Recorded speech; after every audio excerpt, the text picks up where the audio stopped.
सींचने की कथा। एक समय की बात है, एक गांव में एक गरीब लेकिन बहुत श्रद्धालु स्त्री रहती थी। वह प्रतिदिन भगवान विष्णु और माता लक्ष्मी की पूजा करती थी। एक दिन उसने सुना कि केला के पेड़ को सींचने से, पानी देने और उसकी पूजा करने से घर में सुख समृद्धि आती है। उसने पूरे मन से हर गुरुवार को केले के पेड़ की पूजा शुरू कर दी। जल चढ़ाती, दीप जलाती और भगवान विष्णु का नाम जपती। कुछ समय बाद उसकी भक्ति से प्रसन्न होकर भगवान विष्णु एक साधु के रूप में उसके घर आए। उन्होंने उसकी परीक्षा लेने के लिए भोजन मांगा। गरीब होने के बावजूद उस स्त्री ने अपने पास का सारा भोजन साधु को प्रेम से दे दिया। साधु, जो वास्तव में भगवान विष्णु थे, उसकी भक्ति और सेवा से बहुत प्रसन्न हुए और उसे आशीर्वाद दिया, तुम्हारे घर में कभी धन धान्य की कमी नहीं होगी। धीरे धीरे उस स्त्री का जीवन बदलने लगा। उसके घर में सुख समृद्धि आने लगी और हमेशा खुश रहने लगी। गणेश और बुढ़िया माई की कथा। एक बुढ़िया थी, वह बहुत ही गरीब और दृष्टिहीन थी। उसके एक बेटा और बहू थे। वह बुढ़िया सदैव गणेश जी की पूजा किया करती थी। एक दिन गणेश जी प्रकट होकर उस बुढ़िया से बोले, बुढ़िया माँ, तू जो चाहे सो मांग ले। बुढ़िया बोली, मुझे तो मांगना नहीं आता, कैसे और क्या मांगूं? तब गणेश जी बोले, अपने बहू बेटे से पूछ कर मांग ले। तब बुढ़िया ने अपने बेटे से कहा, गणेश जी कहते हैं तू कुछ मांग ले, बता मैं क्या मांगूं? पुत्र ने कहा, माँ तू धन मांग ले। बहू से पूछा तो बहू ने कहा, नाती मांग ले। तब बुढ़िया ने सोचा कि ये तो अपने अपने मतलब की बात कर रहे हैं। अतः उस बुढ़िया ने पड़ोसन से पूछा तो उन्होंने कहा, बुढ़िया तू तो थोड़े दिन जियोगी, क्यों तू धन मांगो और क्यों नाती मांगे? तू तो अपनी आँखों की रोशनी मांग ले, जिससे तेरी जिंदगी आराम से कट जाए। इस पर बुढ़िया बोली, यदि आप प्रसन्न हैं तो मुझे 9 करोड़ की माया दे, निरोगी काया दे, अमर सुहाग दे, आँखों की रोशनी दे, नाती दे, पोता दे और सब परिवार को सुख दे और अंत में मोक्ष दे। यह सुनकर तब गणेश जी बोले, बुढ़िया माँ, तुमने तो हमें ठग लिया। फिर भी जो तूने मांगा है वचन के अनुसार सब तुझे मिलेगा। और यह कहकर गणेश जी अंतर ध्यान हो गए। उधर बुढ़िया माँ ने जो कुछ मांगा वह सब कुछ मिल गया। हे गणेश जी महाराज, जैसे तुमने उस बुढ़िया माँ को सब कुछ दिया वैसे ही सबको देना। बुढ़िया माई को मुक्ति दी। तुलसी माता की कथा। एक बुढ़िया माई तुलसी जी को सींचती और कहती कि हे तुलसी माता, सत की दाता, मैं तेरा बिडला सींचती हूँ, मुझे बहू दे, पीताम्बर की धोती दे, मीठा मीठा घास दे, बैकुंठा में वास दे, चटक की चाल दे, पटक की मोत दे, चंदन का काठ दे, रानी सा राज दे, दाल भात का भोजन दे, 11 की मौत दे, कृष्ण जी का कंधा दे। तब तुलसी माता यह सुनकर सूखने लगी। तो भगवान ने पूछा कि हे तुलसी, तुम क्यों सूख रही हो? तुलसी माता ने कहा कि एक बुढ़िया रोज आती है और यही बात कह जाती है, मैं सब बात तो पूरा कर दूंगी, लेकिन कृष्ण का कंधा कहाँ से लाऊंगी? तो भगवान बोले, जब वो मरेगी तो मैं अपने आप कंधा दे आऊँगा, तू बुढ़िया माई से कह देना। जब बुढ़िया माई मर गई, सब लोग आ गए। जब माई को ले जाने लगे तो वह किसी से न उठी। तब भगवान एक 12 बरस के बालक का रूप धारण करके आए। बालक ने कहा, मैं कान में एक बात कहूँगा तो बुढ़िया माई उठ जाएगी। बालक ने कान में कहा, बुढ़िया माई मन की निकाल ले, पीताम्बर की धोती ले, मीठा मीठा घास ले, बैकुंठा का वास ले, चटक की चाल ले, पटक की मोत ले, कृष्ण जी का कंधा ले। यह सुनकर बुढ़िया माई हल्की हो गई। भगवान ने कंधा दिया और बुढ़िया माई को मुक्ति मिल गई। हे तुलसी माता, जैसे बुढ़िया माई को मुक्ति दी वैसे सबको देना। एक बार एक नगर में एक मालिन रहती थी। उसके पति चल बसे थे। उसका एक 4 साल का पुत्र था। उसकी सास कठोर हृदय की स्त्री थी। वह बहू को बहुत तकलीफ देती थी। एक दिन सास ने बहू और पोते को घर से निकाल दिया। वे दोनों रोते हुए चलते चलते एक जंगल में जा पहुंचे। वहां एक बड़े पेड़ के नीचे बैठ गए। वहां से थोड़ी दूर पर एक गणेश जी का मंदिर था।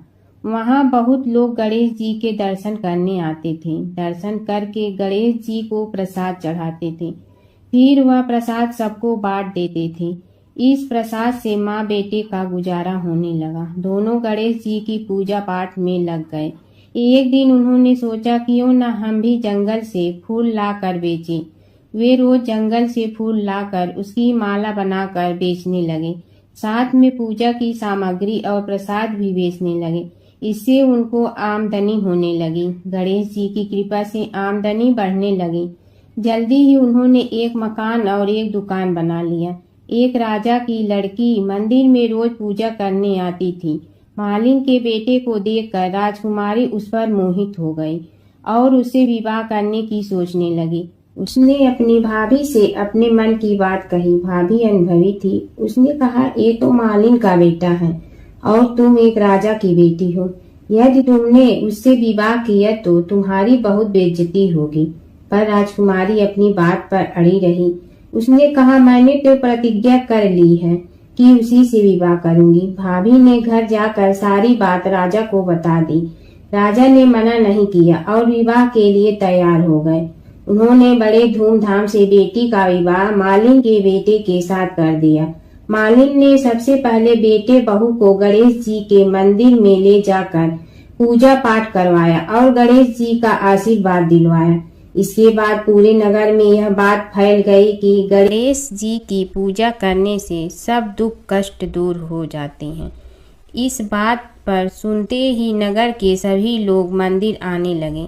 मालिन और उसके बेटे की बिक्री और बढ़ गई। उधर उसकी सास के बुरे दिन आ गए।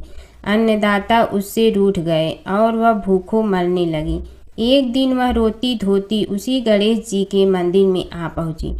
वहां वह मालिन के बेटे से बोली, मैं भूखी हूँ, मुझे रोटी कपड़ा दे दो, इसके बदले में तुम्हारा सारा काम कर दूंगी। लड़के को दया आ गई और उसे काम पर रख लिया।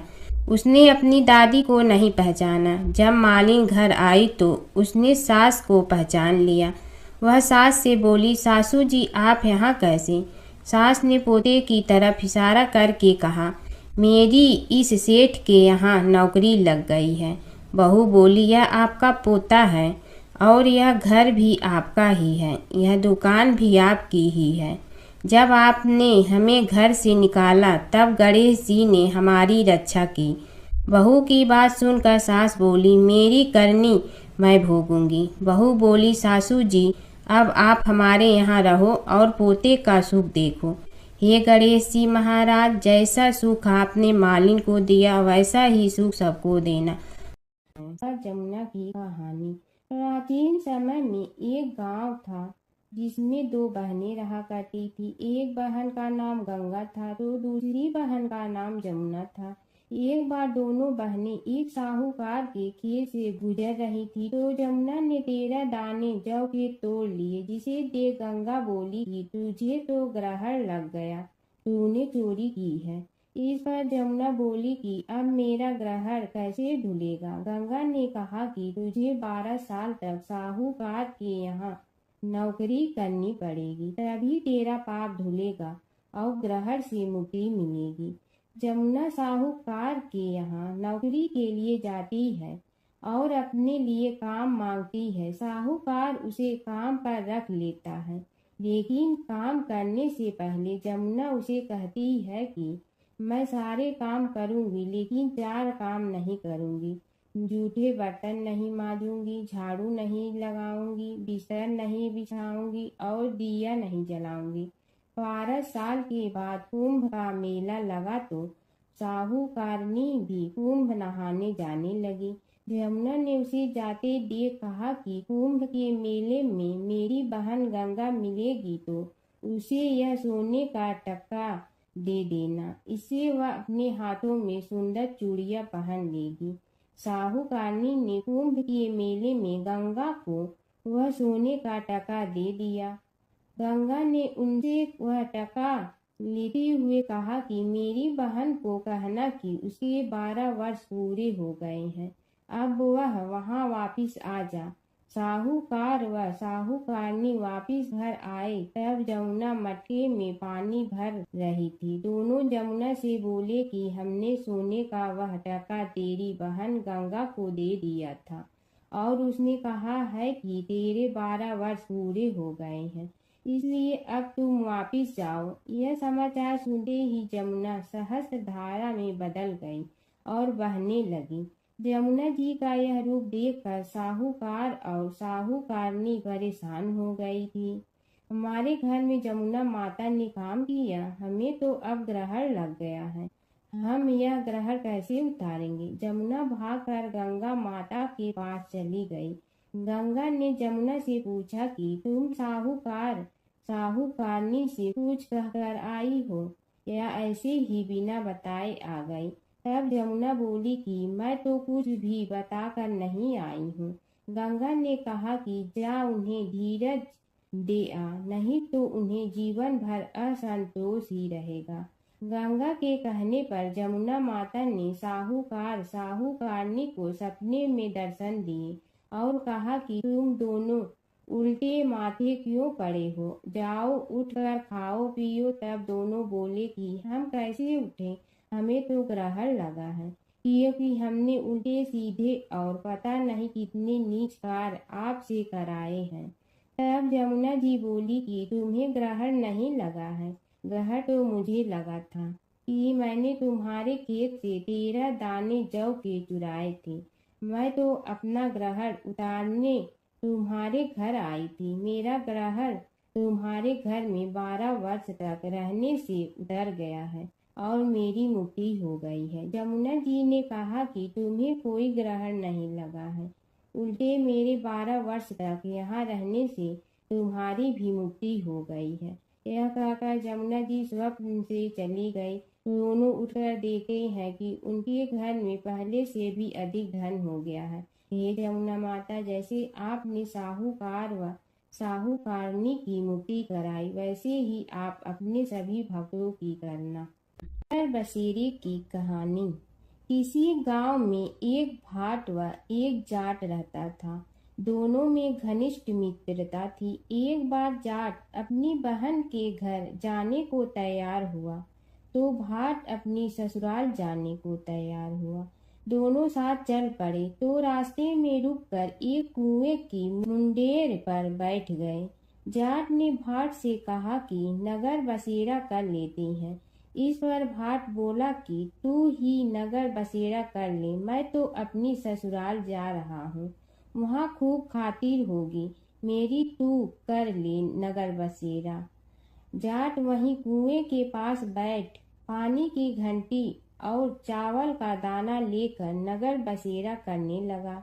नगर बसेरा करने के साथ जाट कहने लगा कि नगर बसेरा जो करे सो मल धोवे पाँव, ताता माड़ा तापसी देगी मेरी माँ, माँ देगी मावशी तेगी द्वारका का वास, मीठा मीठा घास वृंदावन का वास, 5 कुल्थी छठी रास मेरी जीगड़ो श्री कृष्ण के पास, डालू पानी हो जाए घी झट से निकल जाए मेरा जी। यह सब कर कर के वह जाट बहन के पास चल पड़ा। जाट की बहन ने भाई के आने पर उसकी खातिर की खी बूरा के साथ भाई को जिमाया। दोनों ने बैठकर ढेर सारी बातें की। इधर भाट अपने ससुराल पहुंचा तो वहां आग लगी हुई थी। आग बुझाने वह भी लग गया, जिसमें हाथ मुंह भी काले हो गए और खुद भी थोड़ा सुलझ गया। ना रोटी ना पानी के लिए ही किसी ने पूछा। एक पड़ोसन आई तो उसने भाट की सास को कहा कि जमाई आया है। जरा उस आव भगत कर लो। बुढ़िया बोली कि सब कुछ तो जल गया है, अब कहाँ से आव भगत करूं। तब पड़ोसन ने ही भाट को एक रोटी के साथ छाछ दी। उसने वही खाकर गुजारा किया। शाम को दोनों फिर घर की ओर चल पड़े और रास्ते में मिल गए और एक दूसरे का हाल पूछा।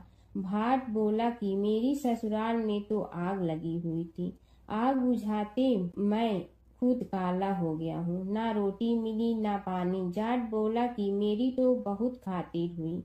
फिर बोला कि मैंने कहा था ना कि नगर बसेरा कर ले, अब कर ले। लेकिन भाट ने फिर मना कर दिया।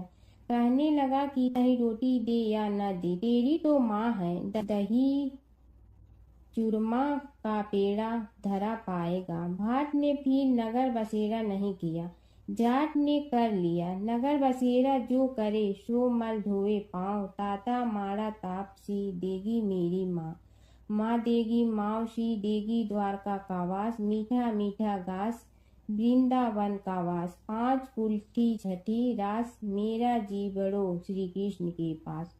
डालू पानी हो जाए घी, झट से निकल जाए मेरा जी। करके वह चल पड़ा।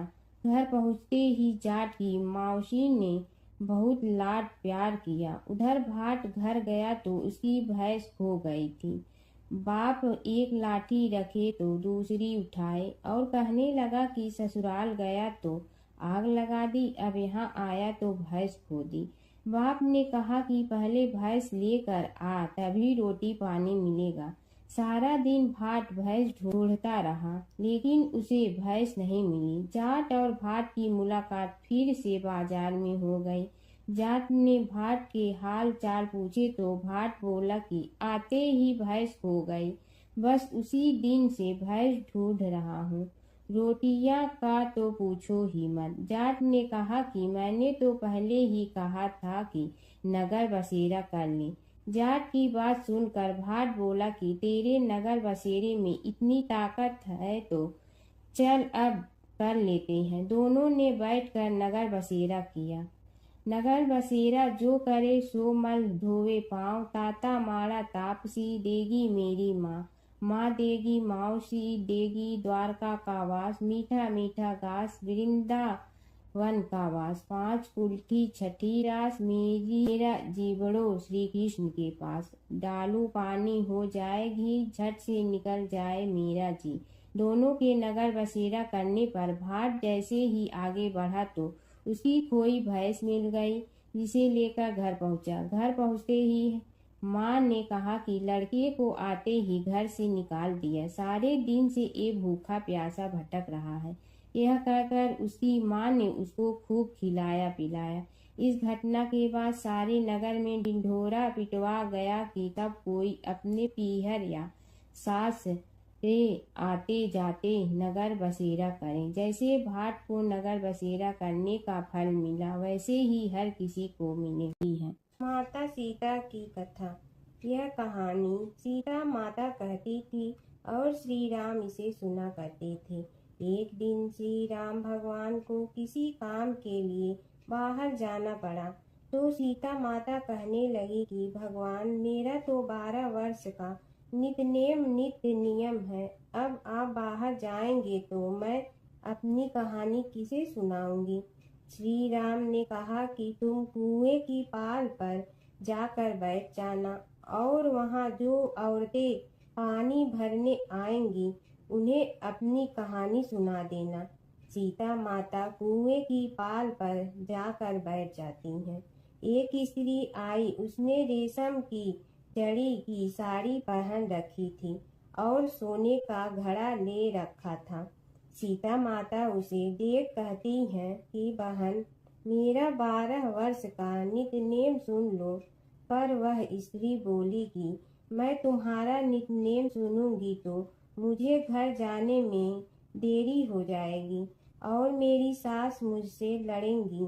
उसने कहानी नहीं सुनी और चली गई। उसकी रेशम जड़ी की साड़ी फट गई, सोने का घड़ा मिट्टी के घड़े में बदल गया। सास ने देखा तो पूछा कि ये किसका दोष अपने सिर लेकर आ गई है। बहू ने कहा कि कुएं पर एक औरत बैठी थी। उसने कहानी सुनने के लिए कहा, लेकिन मैंने सुनी नहीं, जिसका यह फल मिला है। बहू की बात सुनकर अगले दिन वही साड़ी और घड़ा लेकर सास कुएं की पाल पर गई।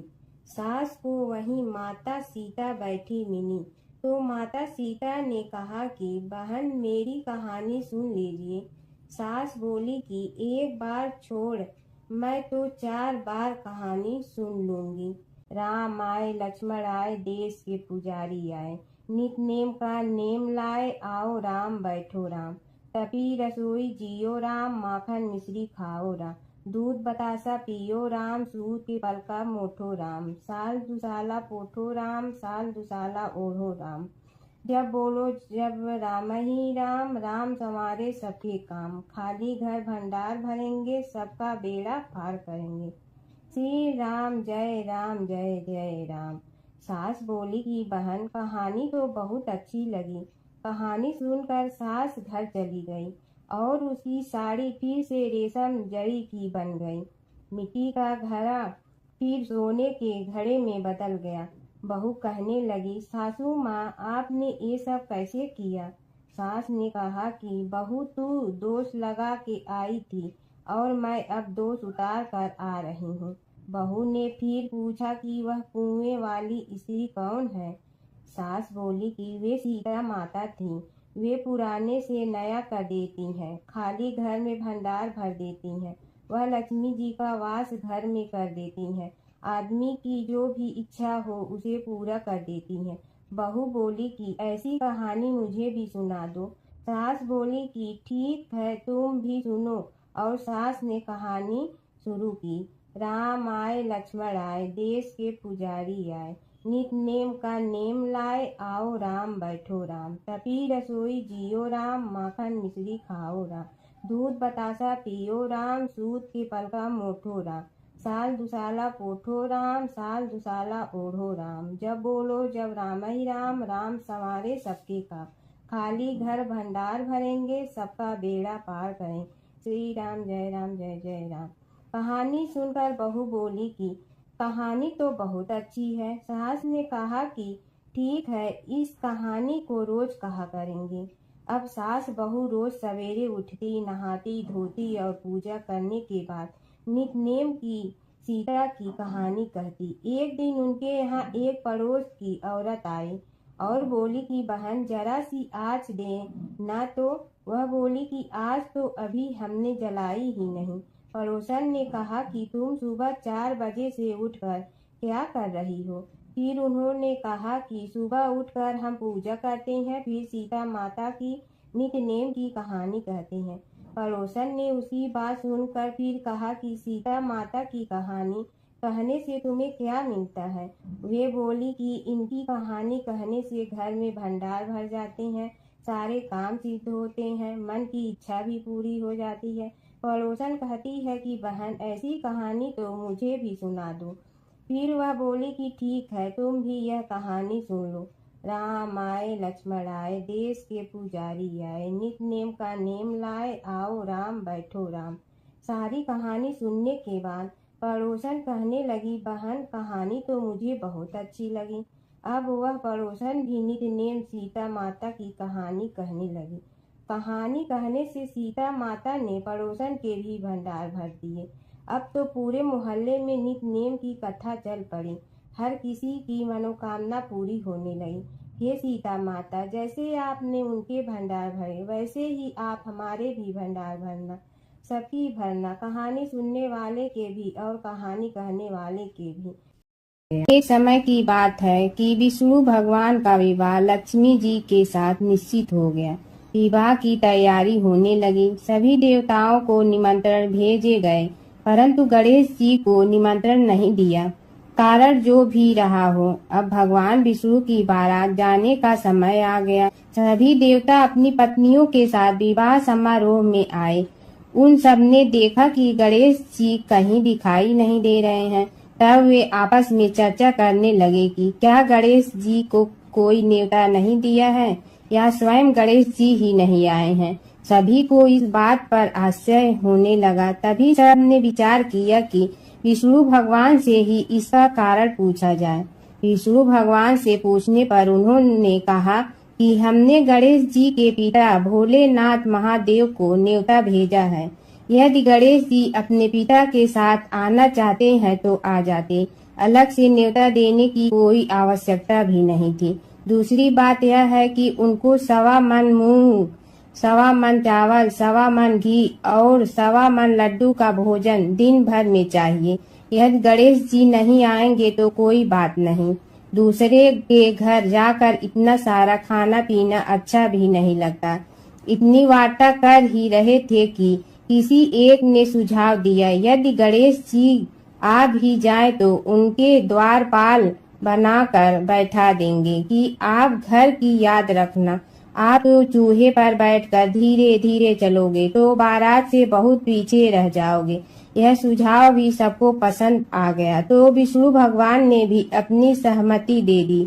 होना क्या था कि इतने में गणेश जी वहां आ पहुंचे और उन्हें समझा बुझाकर घर की रखवाली करने बैठा दिया गया। बारात चल रही थी, तब नारद जी ने देखा कि गणेश जी तो दरवाजे पर ही बैठे हुए हैं, तो वे गणेश जी के पास गए और रुकने का कारण पूछा। गणेश जी कहने लगे कि विष्णु भगवान ने मेरा बहुत अपमान किया है। नारद जी ने कहने लगे कि अपनी मूसक देना को आगे भेज दे तो वह रास्ता खोद देगी, जिससे उनके वाहन धरती में धंस जाएंगे। तब आपको सम्मान पूर्वक बुलाना पड़ेगा। अब तो गणेश जी ने अपनी मूसक सेना जल्दी से आगे भेज दी और सेना ने जमीन पोली कर दी। जब बारात वहां से निकली तो रथों के पहिए धरती में धंस गए। लाख कोशिश करे परंतु पहिए नहीं निकले। सभी ने अपने अपने उपाय किए परंतु पहिए तो नहीं निकले, बल्कि जगह जगह से टूट गए। किसी की समझ में नहीं आ रहा था कि अब क्या किया जाए। तब तो नारद जी ने कहा, आप लोगों ने गणेश जी का अपमान करके अच्छा नहीं किया। यदि उन्हें मना कर लाया जाए तो आपका कार्य सिद्ध हो सकता है और यह संकट टल सकता है। शंकर भगवान ने अपने दूत नंदी को भेजा और वे गणेश जी को लेकर आए। गणेश जी का आदर सम्मान के साथ पूजन किया। तब कहीं रथ के पहिए निकले। अब रथ के पहिए निकल के परंतु टूट फूट गए तो उन्हें सुधारे गए। पास के खेत में खाती काम कर रहा था, उसे बुलाया गया। खाती अपना कार्य करने के पहले श्री गणेशाय नमः कहकर गणेश जी की वंदना मन ही मन करने लगा। देखते ही देखते खाती ने सभी पहियों को ठीक कर दिया। तब खाती कहने लगा कि हे देवताओं, आपने सर्वप्रथम गणेश जी को नहीं मनाया होगा और न ही उनकी पूजन की होगी, इसीलिए तो आपके साथ यह संकट आया है।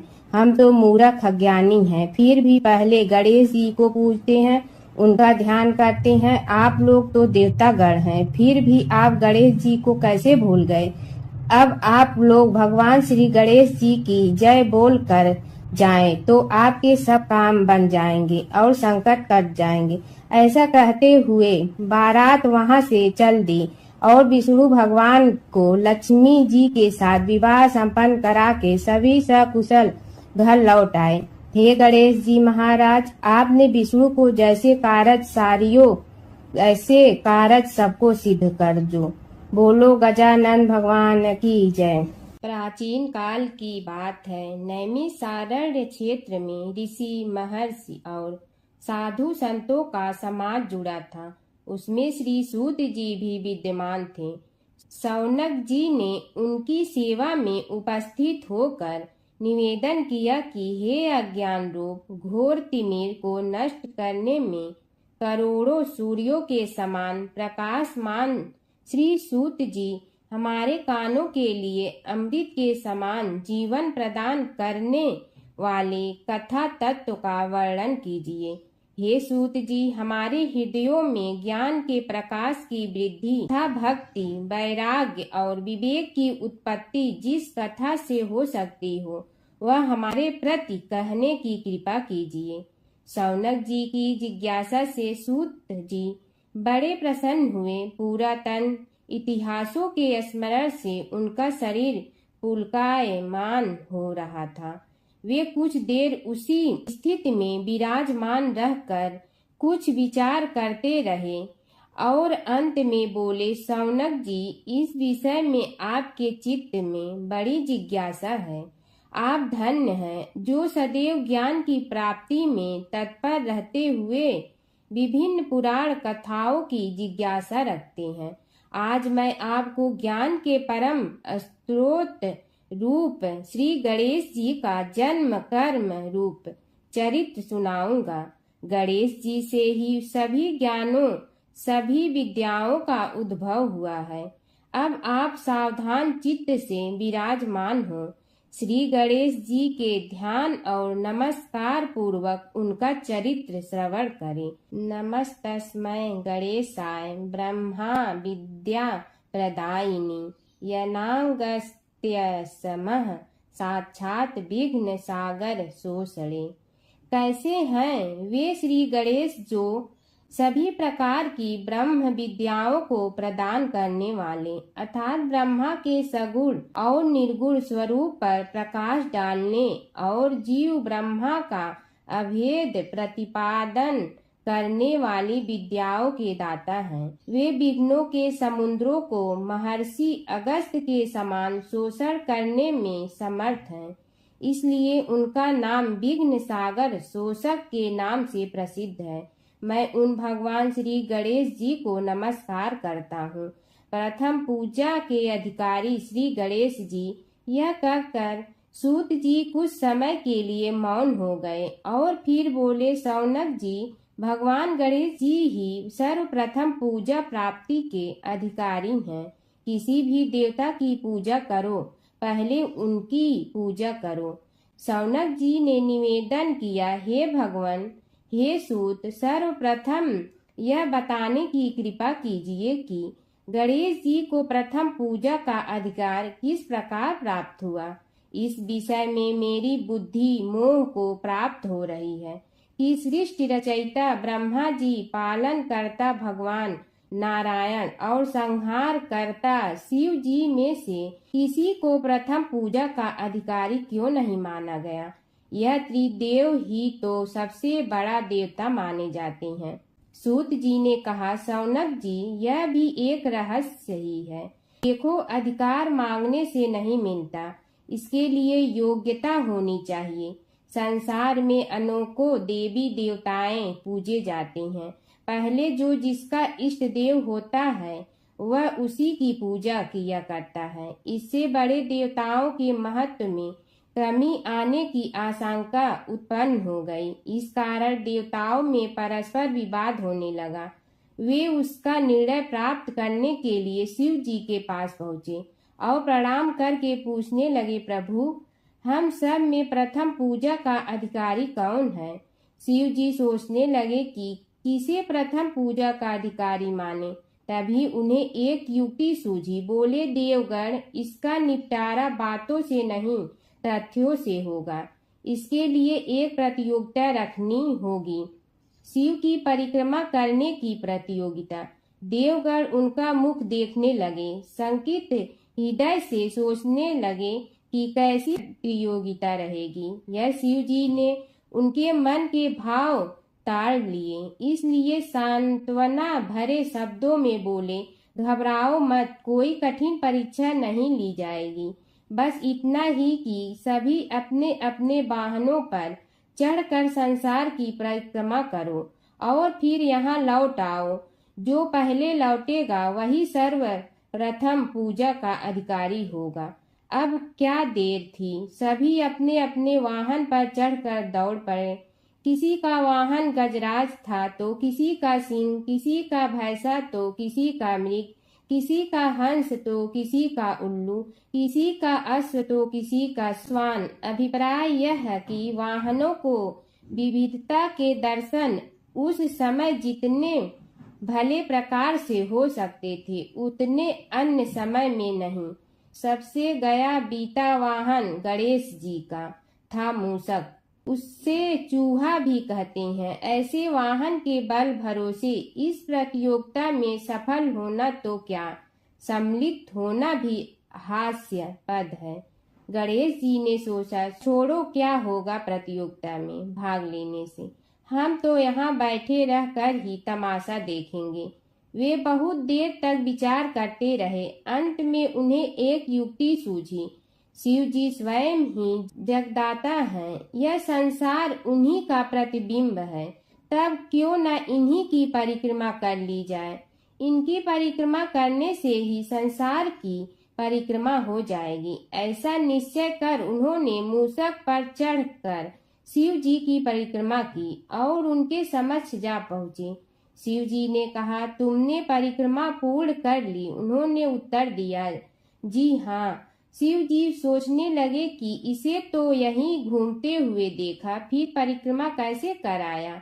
देवताओं का परिक्रमा करके लौटना आरंभ हुआ और उन्होंने गणेश जी को वहां बैठे देखा तो माथा ठनक गया। फिर भी साहस करके बोले, अरे तुम विश्व की परिक्रमा के लिए नहीं गए? गणेश जी ने कहा, अरे मैं कब का यहाँ आ गया। देवता बोले, तुम्हें तो कहीं भी नहीं देखा। गणेश जी ने उत्तर दिया, देखते कहाँ से, समस्त संसार शिव जी में विद्यमान है। इनकी परिक्रमा करने से ही संसार की परिक्रमा पूर्ण हो गई। सूत जी बोले, शौनक, इस प्रकार गणेश जी ने अपनी बुद्धि के बल पर ही विजय प्राप्त कर ली। उनका कथन सत्य था, इसलिए कोई विरोध करता भी तो कैसे। बस उसी दिन से गणेश जी की प्रथम पूजा होने लगी। सूत जी बोले, हे शौनक जी, यह एक तथ्य है कि गणेश जी ही उसके पात्र हैं। वे बड़े देवता का भी कार्य सिद्धि में विघ्न उपस्थित होने पर उन विघ्न राज का आश्रय न लिया हो। हे शौनक, वे देव भी बड़े दयालु हैं। नाम तो शिव जी का ही आशुतोष है, किंतु वे सर्वात्मा और सर्वरक्षक प्रभु तो शिव जी की अपेक्षा भी शीघ्र ही प्रकट हो जाते हैं। उनका भक्त कभी किसी संकट में नहीं पड़ता। यदि प्रारब्ध वशात कभी किसी विपत्ति में पड़ भी जाता है तो गणेश्वर की उपासना करने पर उनके अनुग्रह से उनके समस्त दुख दूर होकर परम सुख की प्राप्ति होती है। शौनक ने कहा, हे सूत जी, हे महाभाग, हे प्रभु, मैं गणेश जी के विभिन्न चरित्रों का अध्ययन करना चाहता हूँ, तो मुझे बताइए कि किस ग्रंथ का अवलोकन करूं। हे दयामय, आपको तो उनके समस्त चरित्र विदित है कि यदि आप ही उन्हें सुनाने की कृपा करें तो मेरा अत्यधिक उपकार होगा। सूत जी बोले, हे शौनक भगवान, गणेश्वर के इतने चरित्र हैं कि उन सब का कथन इस जिह्वा से संभव नहीं, क्योंकि प्रभु अनंत, प्रभु चरित्र अनंता वाली बात समस्त विद्वान ऋषि मुनि कहते हैं। फिर भी गणेश जी प्रथम पूजा के अधिकारी होने के कारण समस्त देव चरित्रों में जुड़े हुए हैं, इसलिए उनका प्रभाव भी सर्वाधिक व्यापक है। हे मुने, हे शौनक, वे भगवान सर्व समर्थ हैं। वे सभी का तिरस्कार करने में समर्थ हैं, किंतु उनका तिरस्कार कोई भी नहीं कर सकता। यह त्रिलोक्य उन्हीं भगवान के संकेत पर नित्य करता है। इसकी समस्त क्रियाएं उन्हीं की इच्छा पर आश्रित हैं। हे शौनक भगवान, गणेश्वर स्वयं कहते हैं, शिवे विष्णु च शक्तौ च सूर्ये मयि निराधिप यो भेद बुद्धि योगः स सम्य योगुः मतो मम। हे नरेश्वर, हे वरेण्य, शिव, विष्णु, शक्ति, सूर्य और मुझ गणेश में जो अभेद बुद्धि योग है, मेरे मत में वही सम्यक योग है। इससे यह भी सिद्ध है कि समस्त देवता उन्हीं के स्वरूप हैं। वे ही भगवान विभिन्न कार्य रूपों के अनुसार अपना भिन्न भिन्न नाम रखते हैं। हे मुनि श्रेष्ठ, उन सब देवताओं के चरित्र भी उन्हीं गणराज के चरित्र हैं। यद्यपि सब चरित्र एक ही ग्रंथ में मिलने में संभव नहीं है, फिर भी गणेश्वर के अनेकों प्रमुख चरित्रों का वर्णन गणेश पुराण में हुआ है। राजा सोमकांत का वृत्तांत कथन शौनक जी ने पूछा, हे प्रभु, गणेश पुराण का आरंभ किस प्रकार हुआ, यह मुझे बताने की कृपा करें। इस पर सूत जी ने कहने लगे, हे शौनक, यद्यपि गणेश पुराण है तो बहुत प्राचीन, क्योंकि भगवान गणेश्वर तो आदि हैं। न जाने कब से गणेश जी अपने उपासकों पर कृपा करते चले आ रहे हैं। उनके अनंत चरित्र हैं, जिनका संग्रह एक महापुराण का रूप ले सकता है। उसे एक बार भगवान नारायण ने नारद जी को और भगवान ने शंकर और जगन जननी पार्वती जी को सुनाया था। बाद में वही पुराण संक्षेप रूप में ब्रह्मा जी ने महर्षि वेद व्यास को सुनाया और फिर व्यास जी ने महर्षि भृगु को सुनाया। भृगु ने कृपा करके सौराष्ट्र के एक राजा सोमकांत को सुनाया था। तब से वह पुराण अनेक कथाओं में विस्तृत होता रहा और अनेक कथाओं से रहित होता हुआ अनेक रूप में प्रचलित है। शौनक जी ने पूछा, भगवान, आप यह बताने का कष्ट करें कि राजा सोमकांत कौन था। उसने महर्षि से गणेश पुराण का श्रवण कहाँ किया था, उस पुराण के श्रवण से उसे क्या क्या उपलब्धियां हुई। हे नाथ, मुझे श्री गणेश्वर की कथा के प्रति उत्कंठा बढ़ती ही जा रही है। सूत जी बोले, हे शौनक, सौराष्ट्र के देवनगर नाम की एक प्रसिद्ध राजधानी थी। वहाँ का राजा सोमकांत था। वह अपनी प्रजा का पुत्र के समान पालन करता था। वह वेद ज्ञान संपन्न, शस्त्र विद्या में पारंगत एवं प्रबल प्रतापी राजा, समस्त राजाओं में मान्य तथा अत्यंत वैभवशाली था। उसका ऐश्वर्य कुबेर के भी ऐश्वर्य को लज्जित करता था। उसने अपने पराक्रम से अनेकों देश जीत लिए थे। उसकी पत्नी अत्यंत रूपवती, गुणवती, धर्माज्ञा एवं पतिव्रत धर्म का पालन करने वाली थी। वह सदैव अपने प्राणनाथ की सेवा में लगी रहती थी। उसका नाम सुधर्मा था। जैसे वह प्रतिव्रता थी, वैसे ही राजा भी एक पत्नी व्रता का पालन करने लगा। उसके हेमकांत नामक एक सुंदर पुत्र था। वह भी सभी विद्याओं का ज्ञाता और अस्त्र शस्त्रादि के अभ्यास में निपुण हो गया था। यह सभी श्रेष्ठ लक्षणों से संपन्न, सद्गुणी एवं प्रजा जनों के हितों का अत्यंत पोषक था। इस प्रकार राजा सोमकांत स्त्री पुत्र, पशुवाहन, राज्य एवं प्रतिष्ठा आदि से सब प्रकार सुखी था। उससे दुख तो था ही नहीं। सभी राजागण उसका हार्दिक सम्मान करते थे तथा उसकी श्रेष्ठ कीर्ति भी संसार व्यापी थी। परंतु युवा अवस्था के अंत में सोमकांत को घृणित कोष्ठ रोग हो गया। उसके अनेक उपचार किए गए, किंतु कोई लाभ नहीं हुआ।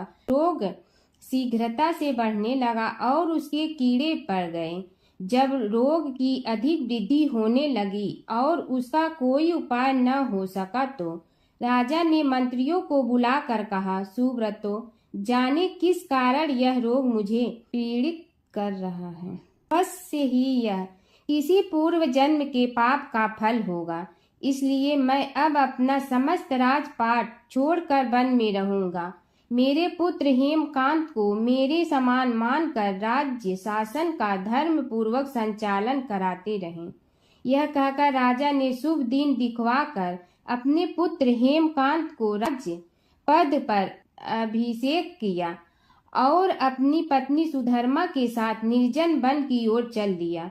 प्रजापालक राजा के वियोग में समस्त प्रजा जन अश्रु बहाते हुए उनके साथ चले गए।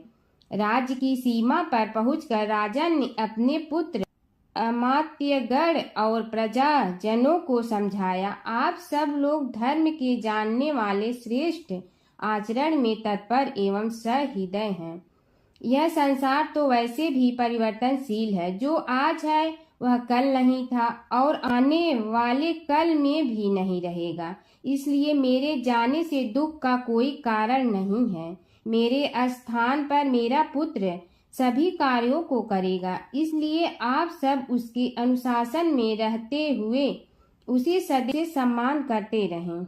फिर पुत्र से कहा, बेटा, यह स्थिति सभी के समझ आती रही है। हमारे पूर्व पुरुष भी परंपरागत रूप से वृद्धावस्था आने पर वन में जाते रहे हैं।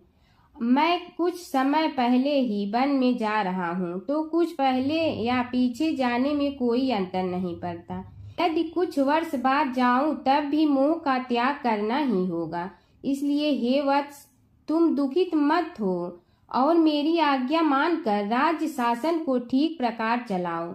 ध्यान रखना, क्षत्रिय धर्म का कभी त्याग न करना और प्रजा को सदा सुखी रखना। इस प्रकार राजा सोमकांत ने सभी को समझा बुझाकर वहां से वापस लौट आया और स्वयं अपनी पतिव्रता भार्या के साथ वन में प्रवेश किया। पुत्र हेमकांत के आग्रह से उसने सुबल और ज्ञान गम्य नामक 2 आत्माओं को भी साथ ले लिया। उन सब ने एक समतल एवं सुंदर स्थान देखकर वहां विश्राम किया। तभी उन्हें एक मुनि कुमार दिखाई दिया।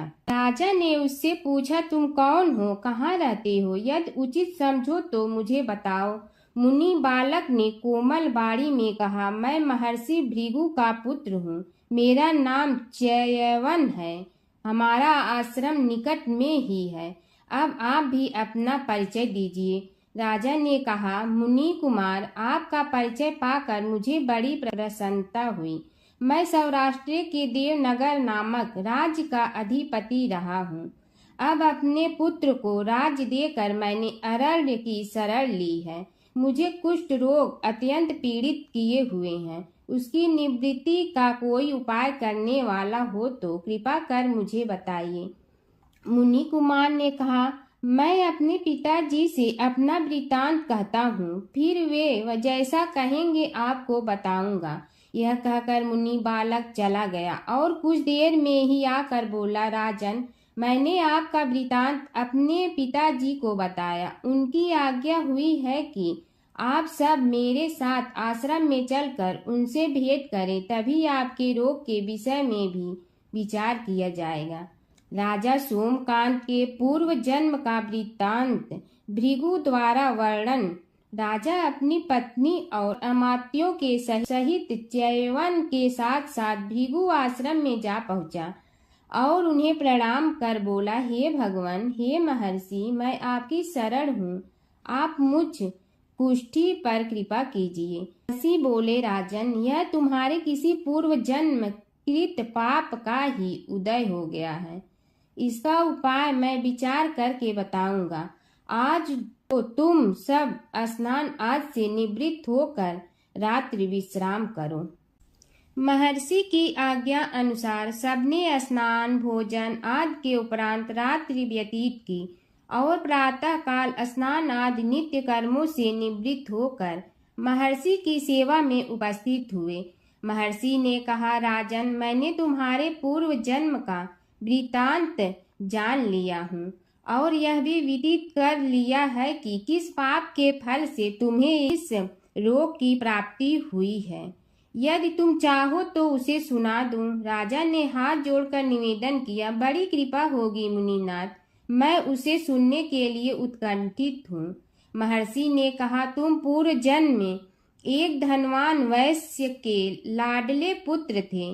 वह वैश्य विंध्याचल के निकट कौलहार नामक ग्राम में निवास करता था। उसकी पत्नी का नाम सुलोचना था। तुम उसी वैश्य दंपत के पुत्र हुए। तुम्हारा नाम कामद था। तुम्हारा लालन पालन बड़े लाड चाव से हुआ। उन्होंने तुम्हारा विवाह एक अत्यंत सुंदरी वैश्य कन्या से कर दिया था, जिसका नाम कुटुम्बिनी था। यद्यप तुम्हारी भार्या सुशीला थी और तुम्हें सदैव धर्म में निरत देखना चाहती थी, किंतु तुम्हारा स्वभाव वासनांध होने के कारण दिन प्रतिदिन उज्जवल होता जा रहा था। किंतु माता पिता भी धार्मिक थे, इसलिए उनके सामने तुम्हारी उज्ज्वलता दबी रही। परंतु माता पिता की मृत्यु के बाद तुम निरंकुश हो गए और अपनी पत्नी की बात भी नहीं मानते थे। तुम्हें अनाचार में प्रवृत्त देखकर उसे दुख होता था। तो भी उसका कुछ बस न चलता था। तुम्हारी उन्मत्तता चरम सीमा पर थी। अपनों से भी द्वेष और क्रूरता का व्यवहार किया करते थे, हत्या आदि कराते थे। तुम्हारे लिए सामान्य बात हो गई। पीड़ित व्यक्तियों ने तुम्हारे विरुद्ध राजा से पुकार की, अभियोग चला और तुम्हें राज्य की सीमा से भी बाहर चले जाने का आदेश हुआ। तब तुम घर छोड़कर किसी निर्जन वन में रहने लगे। उस समय तुम्हारा कार्य लोगों को लूटना और हत्या करना ही रह गया। एक दिन माध्याह्न काल था। गुणवर्धक नामक एक विद्वान ब्राह्मण उधर से निकला। बेचारा अपनी पत्नी को लिवाने के लिए ससुराल जा रहा था। तुमने उस ब्राह्मण युवक को पकड़कर लूट लिया। प्रतिरोध करने पर उसे मारने लगे तो वह चित्कार करने लगा, मुझे मत मार, मत मार, देख मेरा दूसरा विवाह हुआ है, मैं पत्नी को लेने के लिए जा रहा हूँ। किंतु तुम तो क्रोधवश में ऐसे लीन हो रहे थे कि तुमने उसकी बात सुनकर भी नहीं सुनी। जब उसे मारने लगे तो उसने श्राप दे दिया, अरे हत्यारे, मेरी हत्या के पाप से तो सहस्त्र कल्प तक घोर नरक भोगोगे। तुमने उसकी कोई चिंता न की और सिर काट लिया। राजन, तुमने ऐसी ऐसी एक नहीं बल्कि अनेक निरीह हत्याएं की थी, जिनकी गणना करना भी पाप है। इस प्रकार इस जन्म में तुमने घोर पाप कर्म किए थे, किंतु बुढ़ापा आने पर जब अशक्त हो गए तब तुम्हारे साथ जो क्रूर कर्मा थे वे भी किनारा कर गए। उन्होंने सोच लिया कि अब तो इसे खिलाना भी पड़ेगा, इसलिए मरने दो यहीं। अमोघ प्रभाव गणेश उपासना का कथन। राजन, अब तुम निरालंब थे, चल फिर तो सकते ही नहीं थे। भूख से पीड़ित रहने के कारण रोगों ने भी घेर लिया। उधर से जो कोई निकलता तुम्हें घृणा की दृष्टि से देखता हुआ चला जाता। तब तुम आहार की खोज में बड़ी कठिनाई से चलते हुए एक जीर्ण शीर्ण देवालय में पहुंचा। उसमें भगवान गणेश्वर की प्रतिमा विद्यमान थी। तब न जाने किस पुण्य के उदय होने से तुम्हारे मन में गणेश जी के प्रति भक्ति भाव जागृत हुआ। तुम निराहार रहकर उनकी उपासना करने लगे। उससे तुम्हें सब कुछ मिला और रोग भी कम हुआ। राजन, तुमने अपने साथियों की दृष्टि बचाकर बहुत सा धन एक स्थान पर गाड़ दिया था। अब तुमने उस धन को उसे देवालय के जीर्णोद्धार में लगाने का निश्चय किया। शिल्पी बुलाकर उस मंदिर को सुंदर और भव्य बनवा दिया। इस कारण कुख्याति सुख्याति में बदलने लगी। फिर यथा समय तुम्हारी मृत्यु हुई। यमदूतों ने पकड़कर तुम्हें यमराज के समक्ष उपस्थित किया। यमराज तुमसे बोले, जीव, तुमने पाप और पुण्य दोनों ही किए हैं और दोनों का ही भोग तुम्हें भोगना है, किंतु पहले पाप का फल भोगना चाहते हो पुण्य का। इसके उत्तर में तुमने प्रथम अपने पुण्य कर्मों के भोग की इच्छा प्रकट की और इसीलिए उन्होंने तुम्हें राजकुल में जन्म लेने के लिए भेज दिया। पूर्व जन्म में तुमने भगवान गणाध्यक्ष का सुंदर एवं भव्य मंदिर बनवाया था, इसलिए तुम्हें सुंदर देह की प्राप्ति हुई। यह कहकर महर्षि भृगु कुछ रुके। उन्होंने देखा कि राजा को इस वृतांत पर शंका हो रही है। तभी महर्षि के शरीर में असंख्य विकराल पक्षी उत्पन्न होकर राजा की ओर झपटे। उनकी चोंच बड़ी तीक्ष्ण थी, जिनसे वे राजा के शरीर को नोच नोच कर खाने लगे। उसके कारण उत्पन्न असहनीय पीड़ा से व्याकुल हुए राजा ने महर्षि के समक्ष हाथ जोड़कर निवेदन किया, प्रभु, आपका आश्रम तो समस्त द्वेष आदि से परे है और यहाँ मैं आपकी शरण में बैठा हूँ। तब यह पक्षी मुझे आकर ही क्यों पीड़ित कर रहे हैं? हे मुनिनाथ, इनसे मेरी रक्षा कीजिए। महर्षि ने राजा के अंतर्वचन सुनकर सांत्वना देते हुए कहा, राजन, तुमने मेरे वचनों में शंका की थी और जो मुझ सत्यवादी के कथन में शंका करते हैं उसे खाने के लिए मेरे शरीर से इसी प्रकार पक्षी प्रकट हो जाते हैं, जो कि मेरे हुंकार करने पर भस्म हो जाया करते हैं। यह कर महर्षि ने हुंकार की और तभी वे समस्त पक्षी भस्म हो गए। राजा श्रद्धावनत होकर उनके समक्ष अश्रुपात करता हुआ बोला, प्रभु, अब आप पाप से मुक्त होने का उपाय कीजिए। महर्षि ने कुछ विचार कर कहा, राजन, तुम पर भगवान गणेश्वर की कृपा सहज रूप से है और वे ही प्रभु तुम्हारे पापों को भी दूर करने में समर्थ हैं। इसलिए तुम उनके पाप नाशक चरित्रों का श्रवण करो। गणेश पुराण में उनके चरित्रों का भले प्रकार वर्णन हुआ है, अतएव तुम श्रद्धा भक्ति पूर्वक उसी को सुनने में चित्त लगाओ। राजा ने प्रार्थना की, महामुनि, मैंने गणेश पुराण का नाम भी आज तक नहीं सुना, तो उनके सुनने का सौभाग्य कैसे प्राप्त कर सकूंगा। हे नाथ, आपसे अधिक ज्ञानी और प्रकांड विद्वान और कौन हो सकता है।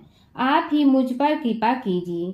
महर्षि ने राजा की दीनता देखकर उसके शरीर पर अपने कमंडल का मंत्रपूत जल छिड़का। तभी राजा को एक छींक आई और नासिका से एक अत्यंत छोटा काले वर्ण का पुरुष बाहर निकल आया।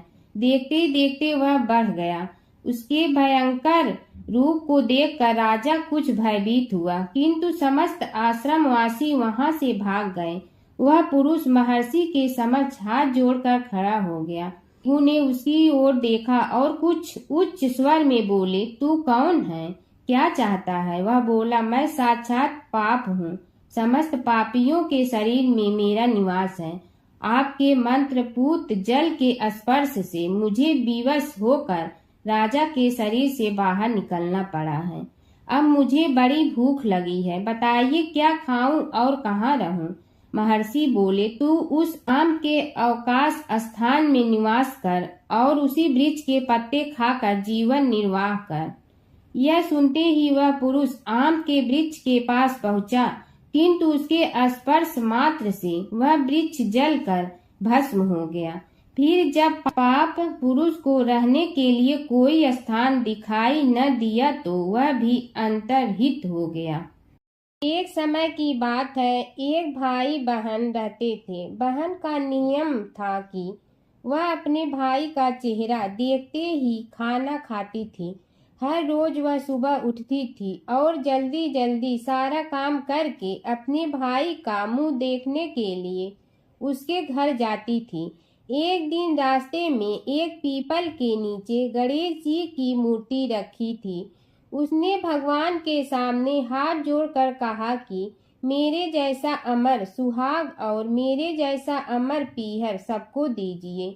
यह कहकर वह आगे बढ़ जाती है। जंगल के झाड़ियों के कांटे उसके पैरों में चुभा करते थे।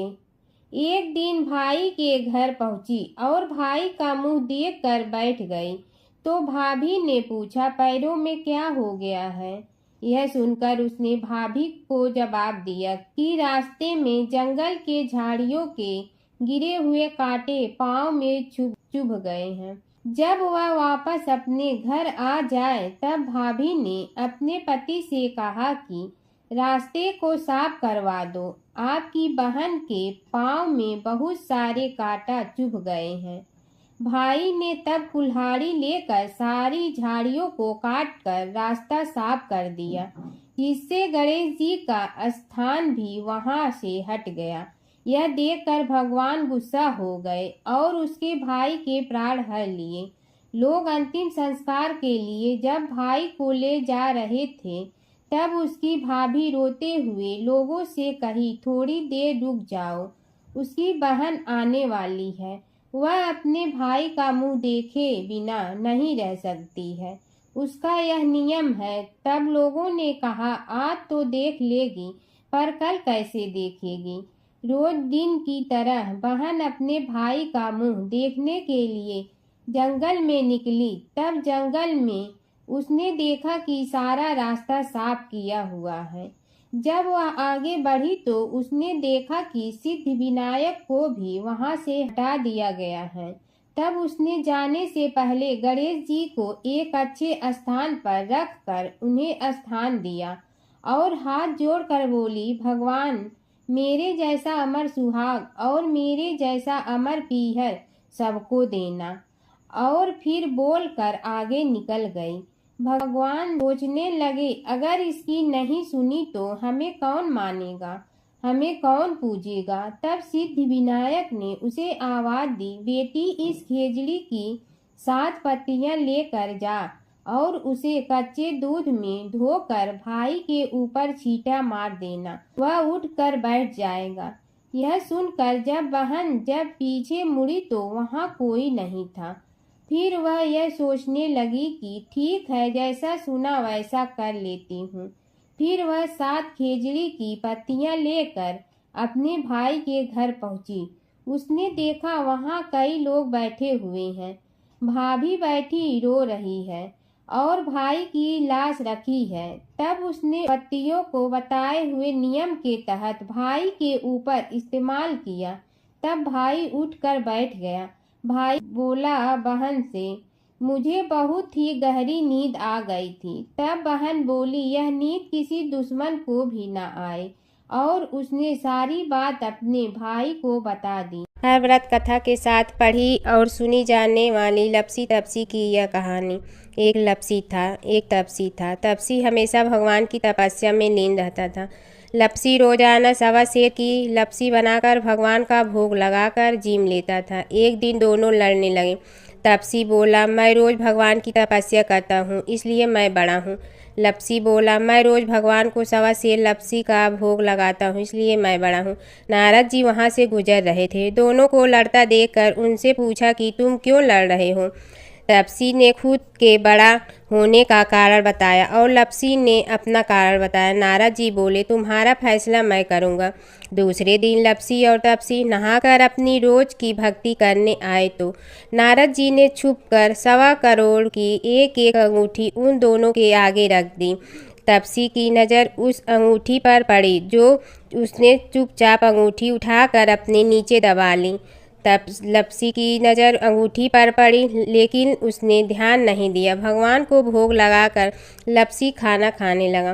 नारद जी सामने आए तो दोनों ने पूछा कि कौन बड़ा, तो नारद जी ने तपसी से खड़ा होने को कहा। वो खड़ा हुआ तो उसने नीचे दबी अंगूठी दिखाई पड़ी। नारद जी ने लपसी से कहा, तपस्या करने के बाद भी तुम्हारी चोरी करने की आदत नहीं गई, इसलिए लपसी बड़ा है और तुम्हें तुम्हारी तपस्या का कोई फल भी नहीं मिलेगा। तपसी शर्मिंदा होकर माफ़ी मांगने लगा। उसने नारद जी से पूछा, मुझे मेरी तपस्या का फल कैसे मिलेगा। नारद जी ने कहा, यदि कोई गाय और कुत्ते की रोटी नहीं बनाएगा तो फल तुम्हें मिलेगा। यदि कोई ब्राह्मण को भोजन करवा कर दक्षिणा नहीं देगा तो फल तुम्हें मिलेगा। यदि कोई साड़ी के साथ ब्लाउज नहीं देगा तो फल तुझे मिलेगा। यदि कोई दिए से दिया जलाएगा तो फल तुम्हें मिलेगा।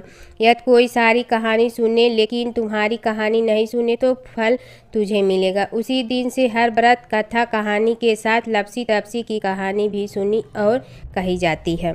ओम जय जगदीश हरे, स्वामी जय जगदीश हरे। भक्त जनों के संकट क्षण में दूर करे। ओम जय जगदीश हरे। जो ध्यावे फल पावे, दुख बिन दे मन का। सुख संपत्ति घर आवे, कष्ट मिटे तन का।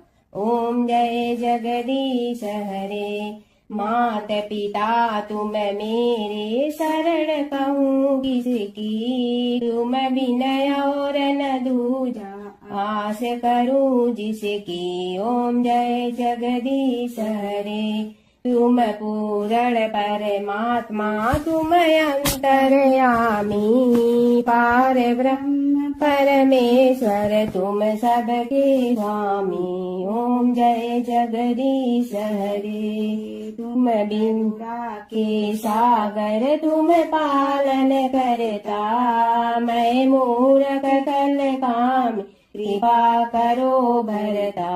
ओम जय जगदीश हरे। तुम हो ये कय गोचर, सबके प्राणपति। किस विधि मिलूं दया में, तुमको मैं कुमति। ओम जय जगदीश हरे।